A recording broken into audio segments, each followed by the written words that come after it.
Assalamualaikum warahmatullahi wabarakatuh. Perkenalkan, sebelumnya saya Nuning Junistianingsih, mahasiswa dari Stikes Muhammadiyah Gombong dari program studi kebidanan program Diploma 3 semester 5. Nah, tujuan saya di sini untuk memenuhi tugas mata kuliah kegawat daruratan dasar.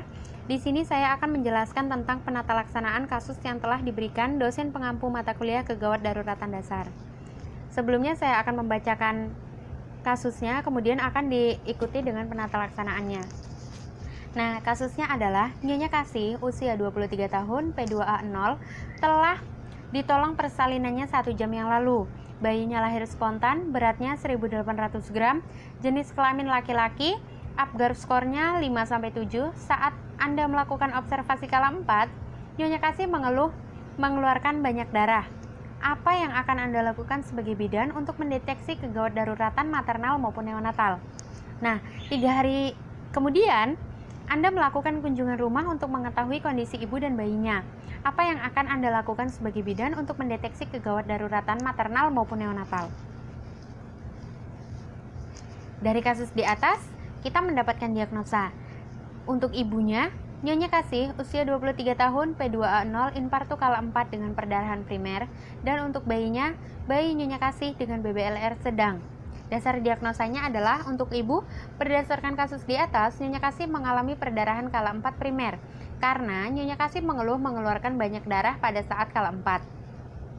Perdarahan kala 4 atau primer adalah perdarahan sejak kelahiran sampai 24 jam pasca partem atau kehilangan darah secara abnormal.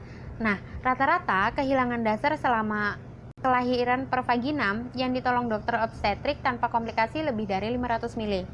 Nah, dasar diagnosa untuk bayi, berdasarkan kasus di atas, bayi lahir spontan, beratnya 1.800 gram, jenis kelamin laki-laki, Apgar skornya 5-7, bayi prematur sedang, usia kehamilan 33 hingga 38 minggu, atau BBLR yang beratnya 1.500 hingga 2.500 gram, dapat mempunyai masalah segera setelah lahir. Tindakan apa sih yang akan dilakukan bidan saat perawatan? Nah, sebelumnya kita akan membahas tentang penyebab perdarahan kala 4 primer. Nah, penyebabnya itu ada 3, bisa atonia uteri, kemudian retensio plasenta, atau bahkan laserasi luas pada vagina dan perineum.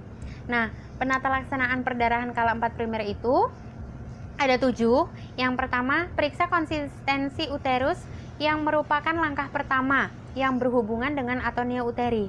Kemudian yang kedua, jika uterus bersifat atonik, massase untuk menstimulasi kontraksi sehingga pembuluh darah yang mengalami perdarahan. Nah, yang ketiga, jika perdarahan tidak terkendali, minta staf perawat melakukan panggilan ke dokter. Yang keempat, jika res plasenta atau kotiledon hilang, lakukan eksplorasi uterus. Uterus harus benar-benar kosong agar dapat berkontraksi secara efektif. Nah, untuk yang kelima, jika uterus kosong dan berkontraksi dengan baik, tetapi perdarahan berlanjut, periksa pasien untuk mendeteksi laserasi serviks, vagina, dan perineum. Karena mungkin ini merupakan penyebab perdarahan. Ikat sumber perdarahan dan jahit semua laserasi.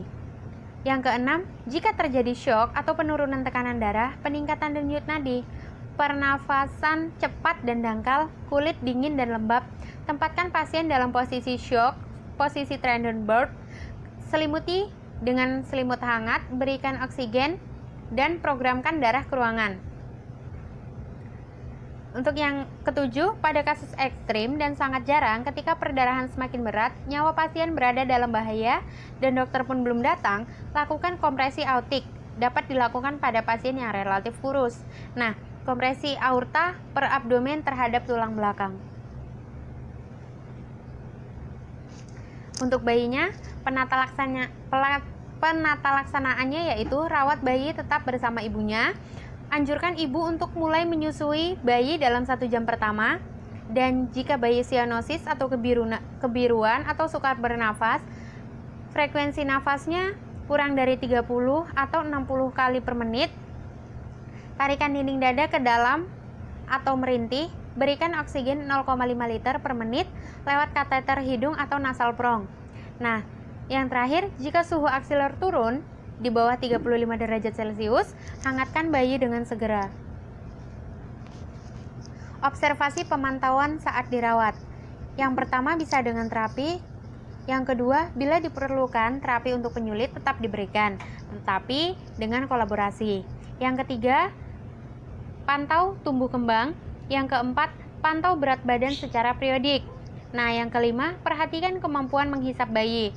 Tingkatkan jumlah ASI hingga mencapai 180 ml per kilogram per hari setiap harinya. Nah, ukur berat badan setiap hari, panjang badan, dan lingkar kepala setiap minggu. Peran bidan untuk mendeteksi kegawat daruratan saat kunjungan ANC 3 hari. Untuk ibu, periksa jahitan perineum apakah sudah mengering atau belum. Kemudian periksa warna lochea. Normalnya pada saat nifas 3 hari, warna lochea itu berwarna merah muda. Kemudian periksa volume lochea yang keluar. Yang keempat, palpasi abdomen untuk mengecek kontraksi TFU apakah teraba tegang atau tidak. Kemudian palpasi abdomen untuk mengukur tinggi fundus uteri, normalnya 3 cm di bawah pusat.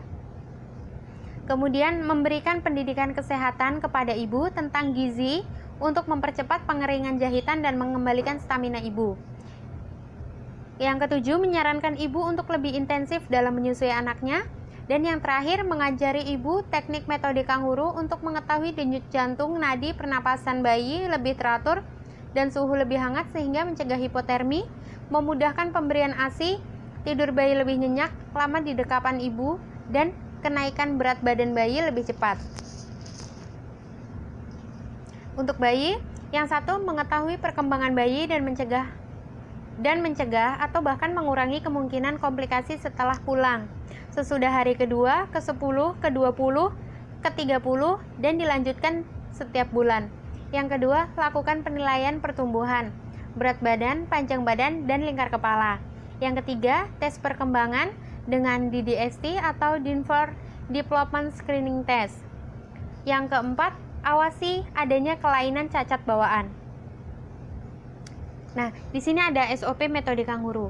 Peralatannya yaitu baju kanguru, baju hangat, baju pasien, BH, baskom, waslap, popok bayi, kaos kaki, dan bedong, tempat cuci tangan, sabun cuci tangan, alat tulis, bak instrumen, sarung tangan, dan handuk. Prosedurnya itu sikap dan perilaku. Memberi salam, menyambut ibu dan keluarga dengan baik, menjelaskan prosedur yang akan dilakukan, memposisikan ibu dengan baik, tanggap terhadap reaksi ibu, sabar dan teliti.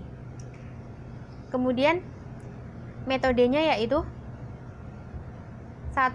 Menjelaskan manfaat metode kanguru. Manfaat metode kanguru yaitu denyut jantung, pernapasan bayi lebih teratur, dan suhu lebih hangat sehingga mencegah hipotermi. Yang kedua, memudahkan pemberian ASI.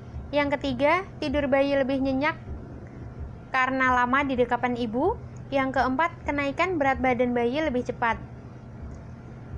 Selanjutnya, mencuci tangan dengan bersih secara prosedur, menyiapkan baju kanguru yang hangat, menyiapkan bayi dengan pemakaian tutup kepala, kaos kaki, dan popok yang diberi alas pampers untuk mencegah basah karena air kencing. Nah, selanjutnya memasukkan bayi ke dalam kantung kanguru dengan hati-hati, membantu melepas baju dan BH, membersihkan daerah dada dan perut ibu dengan air hangat. Menaikkan baju kanguru pada ibu dari lengan kanan kemudian lengan kiri, baju disilangkan dan dikancingkan, bagian bawah baju diikat dengan pengikat baju atau bisa dengan disimpul mati. Kemudian memposisikan bayi tegak di tengah payudara dan sedikit ekstensi. Memposisikan bayi seperti posisi katak dengan fleksi. Memakaikan baju luar ibu belum dikancingkan atau diikat, kemudian mengancingkan atau mengikat baju luar ibu. Mengajari ibu memonitor bayi seperti pernapasannya, suhunya, dan gerakan bayi. Mengajukan ibu untuk tetap menyusui bayinya setiap 1 atau 2 jam sekali, dan memberikan kesempatan klien bertanya, melakukan evaluasi, dan cuci tangan. Demikian penjelasan penata laksanaan kasus dari saya. Apabila ada kesalahan mohon dimaafkan, karena kesalahan datangnya dari saya dan kesempurnaan hanya milik Allah Subhanahu wa taala. Wabillahi taufik wal hidayah. Wassalamualaikum warahmatullahi wabarakatuh.